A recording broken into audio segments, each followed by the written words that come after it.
বিয়ের পর তোমার দিদি যখন তোমার বাড়ির কাছেই থাকে তখন তোমার অবস্থা খানিকটা এরকম হয়। হ্যালো ভিউয়ার্স, আমি ঐশী আর welcome to my new blog. তো আমার দিদি কিন্তু আমার নিজের দিদি না, আমার মাসির মেয়ে, তবে ওর সাথে আমার সম্পর্ক নিজের দিদিরই মতো। তো সামনেই আমার দিদির বিয়ে ছিল, তোমরা আগের ব্লগে এটা বুঝেই গেছো। তো বিয়ের পর ও আর আমার জামাইবাবু এখানেই থাকবে, তো যার জন্য কিছু কাজ করানো ছিল ওদের বাড়িতে। তো আমি যেহেতু বাই প্রফেশন ইন্টেরিয়ার ডিজাইনার, আর ওরা যেখানে থাকবে সেটা আমার বাড়ির একদম কাছে, তো তাই ও আমাকে দায়িত্ব দিয়েছিল এই ফার্নিচারগুলো পুরোপুরি রেডি করার।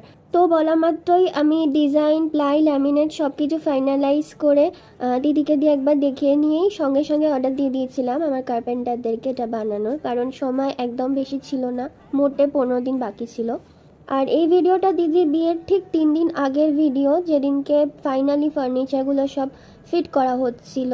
ফার্স্ট বানানো হয়েছিল এই হাইড্রোলিক বেডটা, এটা পুরোপুরি প্লাই দিয়ে বানানো হয়েছিল, আর এমনভাবে বানানো হয়েছিল যাতে এটা যখন ইচ্ছা খুলে নিয়ে গিয়ে যেখানে ইচ্ছা অ্যাসেম্বল করা যাবে, কারণ এই বাড়িতে হয়তো ওরা পার্মানেন্টলি থাকবে না।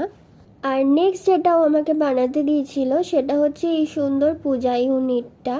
এটাও কিন্তু জাস্ট পুরোটা রেডি করে এনে দেওয়ালে জাস্ট হ্যাং করা হয়েছে, চাইলে যখন ইচ্ছা খুলে নিয়ে যাওয়া যাবে।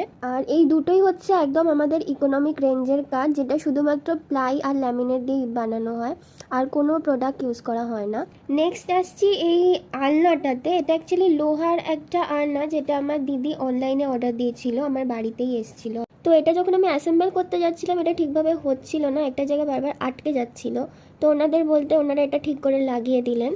তো কাজ শেষ হতে হতে অনেকটাই রাত হয়ে গেছিলো, আমাকে ঘুমাতেও হতো, যেহেতু কালকেও আমার বেরোনোর আছে। আজকের জন্য এইটুকুই, আবার নেক্সট ব্লগে দেখা হবে।